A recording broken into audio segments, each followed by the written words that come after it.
Nah, kurang atau belum diungkap 2 lagi. Nah, kalau menurut Undang-Undang Tax Amnesty, ketika saya misalnya petugas pajak, wah Mas Wisnu, ini kemarin masih kurang 2 lagi nih, bayarin pajaknya. Pajaknya itu berapa? 30% dari harga rumah itu per 31 Desember 2015. Nah, ini yang serem ini. Ditambah sanksi 200%. Buset.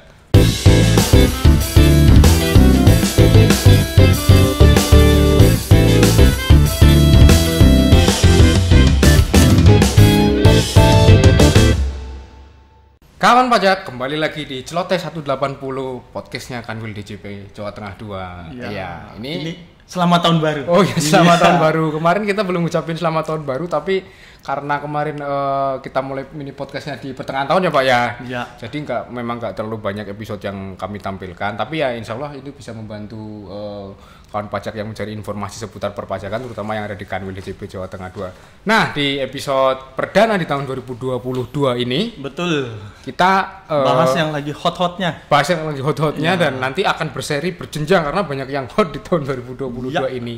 Terutama kita pertama kali ngingetin dulu ya Pak Timon ya, buat kawan pajak yang punya NPWP segera laporkan SPT tahunannya karena sudah bisa disampaikan mulai dari 1 Januari tahun 2022. Iya. Jadi jangan mepet-mepet. Nah, biasanya kalau mepet itu jaringan bermasalah atau servernya bermasalah.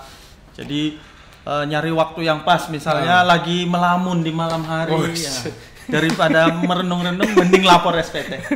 Merenung-renung meratapi nasib gitu kan. Ya bukannya kita gimana, tapi biasanya kalau psikologi orang mepet gitu kan, panik ada yang ketinggalan gitu. Nah, sebelumnya kami sampaikan juga bahwa kami sudah divaksin, bahkan mulai divaksin booster ya Pak ya. Jadi kami mulai nggak pakai masker karena sudah. Tapi nggak pakai maskernya hanya di sini. Kalau di luar tetap menjaga protokol kesehatan. Selama ini kan kita pakai masker, mungkin kawan pajak ada yang penasaran ya. Pak Timon wajahnya seganteng apa sih? Iya. Oke Pak Timon. Jadi di episode kali ini kita akan bahas tentang program pengungkapan sukarela. Iya, PPS ya. Latar belakangnya nih Pak ya. Jadi sebelum kita bahas, saya mau sedikit overview dulu ya. Jadi kemarin kan undang-undang rencana RUU KUP ternyata diundangkannya berubah menjadi undang-undang HPP. Undang-undang nomor 7 ya? Iya. Tahun 2021.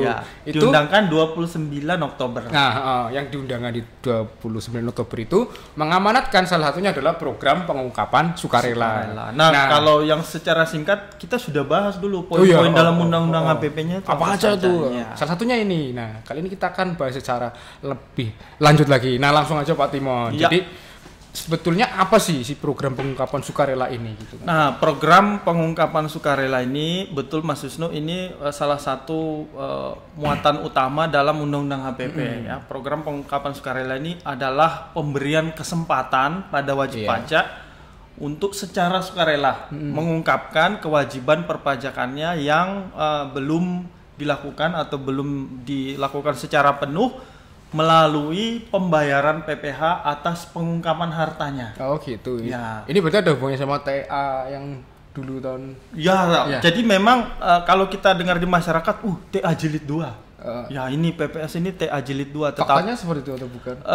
Bukan. Bukan ya. Bukan ya. Ini bukan tax amnesty. Walaupun nanti kita lihat dia ada bersinggungan dengan tax amnesty, tetapi dia bukan tax amnesty. Kenapa? Ya karena pertama undang-undangnya beda. Undang-undang tax amnesty itu diatur sendiri, kemudian tarifnya berbeda.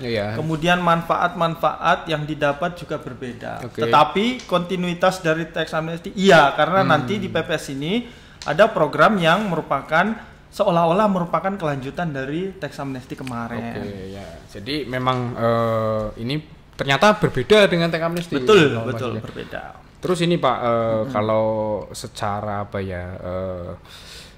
waktu pelaksanaannya tuh kapan Pak? Kan kalau tax amnesty dulu kan ada mulai dari kapan sampai kapan gitu. Ya, dulu kan sampai lintas tahun ya, sampai 2017 ya, Maret 2017. Nah, untuk PPS ini dia sudah mulai 1 Januari kemarin. 1 Januari sampai nanti 30 Juni. Nah, kalau kawan pajak ingat, 1 Januari itu kan hari libur ya. Iya. Nah ketika itu kita paling belum ada yang ngikut.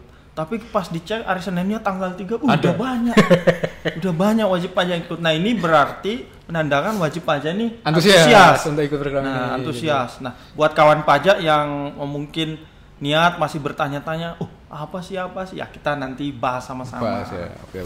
Ya. Jadi tanggal 30 Juni terakhir ya. Terakhir ya. Catat tanggalnya tuh, jangan sampai kelewatan. 23.59 ya, berarti ya. Ya, kalau Indonesia Barat. Ya, waktu Indonesia Barat. Nah, ini penting nih. Ya. Jadi standar waktunya adalah waktu Indonesia Barat. Jadi kalau di misalnya ya di Papua nanti sudah jam 24. Udah kelewat. Iya. 24 waktu Papua. Belum. Ya, artinya dia masih bisa. 24 tanggal 30 Juni 2022 jam 24 masih bisa karena pakai standar waktunya sono. Iya. Indonesia Barat. Kenapa kok sampai 24 emang kantor pajak buka sampai 24? Nah, ini penyampaiannya tidak ke kantor pajak. Oh gitu. Betul, itu secara online. Nah, kanalnya ini dicatat nanti ada di sini ya. Oh ya. Nanti saya djponline.pajak.go.id/account/login. Atau bisa langsung ke www.pajak.go.id. Iya, nanti diarahkan dari sana. Nah, pelaporannya pakai apa? Pakai akun yang kita pakai untuk lapor SPT tahunan online. Jadi kalau udah punya Evin, sudah punya login di situ udah bisa memanfaatkan, Pak. Nah, kalau belum punya akun situ bikin dulu akunnya. Yang paling penting itu aktivasi Evinnya. Iya. Ya, aktivasi Evin nanti kita bahas di sesi lain, mini sesi podcast ini. Nah, yang nggak kalah penting nih Pak. Tadi kan udah dijelasin kalau ini bukan lanjutan teks amnesti ya Pak ya. Tapi ada juga yang dilanjutkan dari teks amnesti. Nah, yang dipertanyaan adalah siapa yang bisa memanfaatkan ini Pak? Oke. Nah, ini PPS ini ada dua, Mas Wisnu. Ada dua. Jadi kita kenalnya dengan kebijakan 1 dan kebijakan 2. Kalau cari di Undang-Undang HPP nggak ada itu istilahnya kebijakan 1, 2. Tetapi ini untuk memudahkan kategorinya saja. Jadi yang pertama, dulu Mas Wisnu, ini misalnya kan saya nggak tahu ini rahasianya. Oh iya. Dulu ikut teks amnesti dia. Orang kaya nih. Ya orang kaya. Orang kaya nih. Amin. Dia ikut teks amnesti, dia ngelaporin rumahnya 5. Oke. Tapi karena saking banyaknya rumahnya dia lupa ternyata rumahnya itu ada 7. Rumah di monopoli kali ya sampai lupa jadi ya. kurang 2 kan. Nah, kurang atau belum diungkap 2 lagi. Nah, kalau menurut Undang-Undang Teks Amnesti ketika saya misalnya petugas pajak, Mas Wisnu, ini kemarin masih kurang 2 lagi nih. Bayarin pajaknya. Pajaknya itu berapa? 30% dari harga rumah itu per 31 Desember 2015. Nah, ini yang serem ini. Ditambah sanksi 200%. Buset. Misalnya harga pasar NJOP rumahnya itu 1 miliar. Oke. Nggak dilaporkan berarti kena 30%, 300 juta. Tambah sanksi 200%, 600 juta. Jadi bayar pajak total 900 juta. Ya sudah mau sama dengan harga rumahnya. Nah, itu kasusnya kalau kemarin teks amnesti kemudian masih ada yang kurang dilaporkan dan DJP menemukan. DJP menemukan. Nah, ini dia. Dalam PPS ini dikasih kebijakan oke deh, nggak usah denda 200%. Tetapi syaratnya apa? Saya ngakuin bener kemarin nih Mas Wisnu ini iya saya kemarin ikut lupa lah. Iya, ini karena lupa bukan sengaja ya, karena Mas Wisnu ini wajib pajak yang taat ya ceritanya. Ya.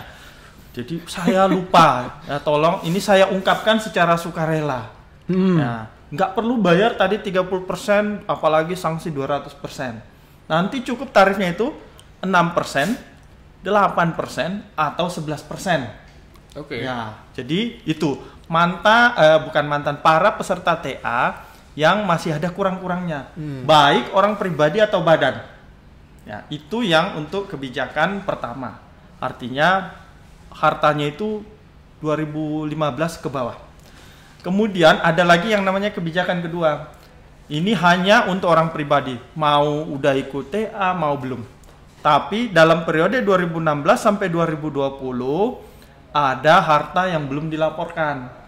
Nah, dan harta itu masih dipunyai per 31 Desember 2020 dan memang itu belum masuk di SPT tahunan 2020. Nah, itu nanti kalau ketahuan sama kalau ditemukan oleh Direktorat Jenderal Pajak kan diperiksa. Iya. Diperiksa itu akan dikenakan tarif PPh orang pribadi.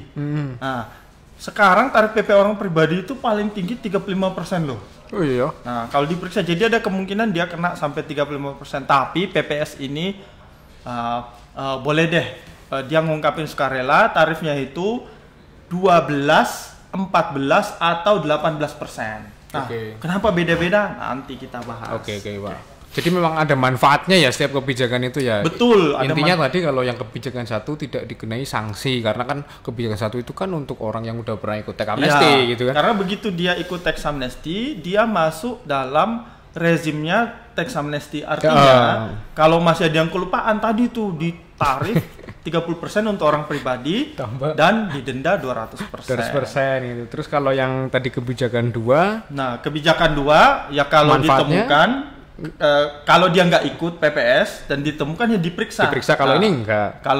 Kalau nanti dia ikut PPS tidak diperiksa atau tidak akan diterbitkan ketetapan. Nah, kemudian manfaatnya untuk kedua kebijakan ini data-data tadi Mas Wisnu tadi lapor ada harta yang belum diungkap segala macam tidak dapat dijadikan sumber penyelidikan, bukti permulaan dan atau penuntutan pidana terhadap wajib pajak. Oke. Jadi artinya data itu misalnya masuk ke DJP kan, loh, terus kita mau korek-korek ini asalnya dari mana, pidana pajak ini, wah, nggak bisa ya. Nggak bisa. Oke. Nah kalau misalkan ini Pak, kan ada kebijakan 1, kebijakan 2 itu kita boleh milih atau memang secara otomatis, misalkan saya udah pernah ikut TA, saya pengen ikut yang kebijakan 2 gitu, nggak bisa? Nah, jadi tadi Mas Wisnu tetap kriterianya. Kebijakan 1 itu adalah para peserta TA yang masih ketika mengajukan TA kemarin masih ada yang kurang. Jadi artinya hartanya itu sama dengan kriteria harta tax amnesty. Perolehannya 2015 ke bawah gitu ya. Nah, kalau kebijakan 2 mau ikut TA mau enggak, tetapi ada yang belum dilapor dan harta itu diperoleh 2016 sampai 2020. Oke. Ya. Jadi itu bedanya pesertanya. Nah, kemudian pertanyaannya ya tadi misalnya Mas Wisnu nggak ikut tax amnesty, ya, tapi ada harta yang belum dilapor di SPT tahunan 2015 ke bawah. Ini ikut kebijakan yang mana? Ya ikut, tidak dilarang ikut kebijakan 1, tidak dilarang, tetapi tentunya dikembalikan ke wajib pajak ini. Dia dapat manfaat apa? Ya, begitu Mas Wisnu. Oke, berarti seperti itu ya. Terus kalau ini Pak, kalau syarat-syaratnya Pak masih formilnya lah ya. Kalau orang mau ikut sesuatu kan pasti ada syarat-syaratnya kan. Mau ikut PPS pun pasti harus ada misalkan apa. Betul, gitu. Ya syarat-syaratnya untuk kebijakan pertama tentunya tadi ya, dia peserta tax amnesty, hartanya itu diperoleh tahun 2015 ke bawah, kemudian tetap nanti hartanya itu dikurangi utang. Sama seperti pengaturan ketika tax amnesty. Hartanya 1 miliar. Nah, utangnya misalnya 500 juta. Itu berarti harus ada ini dong, bukti pengakuan hutangnya dong. Untuk kali ini itu tidak akan diminta. Ya, tidak akan diminta tidak akan diminta untuk di-upload gitu. Gitu. Ya, tetapi tentunya kan ini nanti ada yang bohong-bohongan Pak, saya punya utang nih. Sudah ikut tax amnesty, dikasih PPS lagi, masuk mau bohong. Ya karena salah satu latar belakang adanya PPS ini dilihat kemarin Mas Wisnu statistiknya. Ini orang yang ikut tax amnesty ternyata kepatuhannya jauh lebih baik daripada yang nggak ikut. Jadi memang dari awal ini yang ikut tax amnesty ini niatnya sebenarnya baik. Tadi mungkin seperti kasusnya, contohnya kita Mas Wisnu itu lupa. Masa si orang lupa, kasihan kalau dikenain 200%. Oke, dikasih kesempatan ini. Oke. Nah, sementara untuk kebijakan kedua tadi hartanya tuh ya Pak. Ya, hartanya itu diperoleh 2016 sampai 2020. Kemudian masih dipunyai per 31 Desember 2020 dan dia belum dilaporkan dalam SPT tahunan 2020. Nah, tentunya ketika ngajuin PPS ini nanti namanya SPPH, surat pernyataan pengungkapan harta. Itu dia udah membayar tadi pajak sesuai dengan penghitungannya. Kalau untuk kebijakan 1 6, 8 dan 11%. kebijakan kedua 12, 14 dan 18%. Berarti tentunya kalau mau ikut PPS harus punya NPWP. Ya, harus punya NPWP. Nah, ini ada lagi. Saya belum punya NPWP. Tapi harta saya banyak. Ya, harta saya banyak. Saya perolehnya itu 2019. Ya, berarti misalnya secara subjektif dan objektif 2019 dulu harusnya saya punya NPWP. Ya, tapi belum. Sekarang ini belum. Tapi saya pengen ikut PPS karena nah seharusnya saya membayar pajak itu dari 2011. Bisa nggak? Ya bisa. Bisa kebijakan 2. Tetapi syaratnya NPWP dulu. Daftar dulu NPWP-nya. Kemudian syarat kedua, lapor SPT tahunan 2020. Loh, katanya mau di PPS hartanya. Ya, yang dilapor di SPT masa 2020 SPT tahunan 2020 itu adalah penghasilannya di 2020 dan harta yang didapat dengan penghasilan itu. Sehingga kan di SPT-nya itu nanti penghasilannya berapa sudah dipajakin yang 2020 beres. Nah, harta-harta saya yang lain tadi yang saya peroleh sebelum 2020 itu yang saya ikutkan PPS. Saya bayar tarifnya tergantung niat saya. Dari tadi kita ngomong-ngomong niat ini, perlu kita jelaskan mungkin skema tarifnya. Iya Pak, jadi yang jelaskan kalau niat itu adalah dasar melakukan sesuatu. Betul. Ya. Nah, maka dari itu kan ini ada hubungannya sama tarif nih gitu kan. Ya. Jadi kalau orang itu niatnya apa gitu kan. Jadi kalau tarifnya gimana nih Pak? Nah, tadi kan Bapak udah nyebut ada yang 11, 6, ya, 8%. Jadi saya selalu 6, 8, 11. Ya, 6, 8, 11. 12, 14, 18. Ya, itu kebijakan 2 ya. Itu ininya jembatan keledainya. Kalau dia punya harta di luar negeri. Terus memang kemarin ikut TA tapi nggak sempat diikutkan itu. Nah, sekarang dia ada PPS, dia niat untuk memasukkan harta itu ke luar negeri dan menginvestasikan ke dalam negeri. Tapi bentuk investasinya nanti tertentu, Mas Wisnu. Tertentu. Nah, itu dikasih tarif paling rendah 6%. Itu juga sama dengan kalau saya punya harta di dalam negeri dan saya investasikan. Nah, itu sama. Kemudian yang 8% itu harta yang ada di dalam negeri tapi saya hanya deklarasikan saja. Oke, saya punya rumah di Bintaro misalnya yang belum saya ikutkan TA.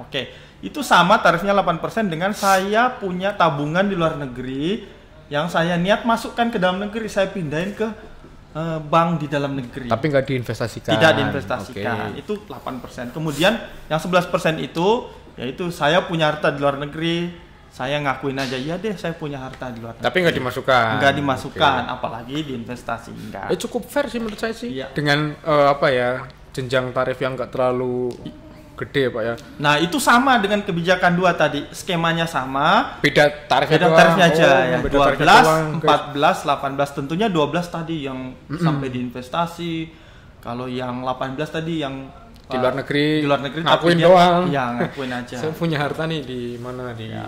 Tentunya kalau dimasukin di dalam negeri dan diinvestasi ke dalam tadi instrumen-instrumen tertentu, memang tarifnya lebih rendah karena duitnya muter sini loh. Dalam negeri nanti hasilnya buat di dalam negeri juga. Nah, mungkin ini cukup jelas ya menurut saya sih ya.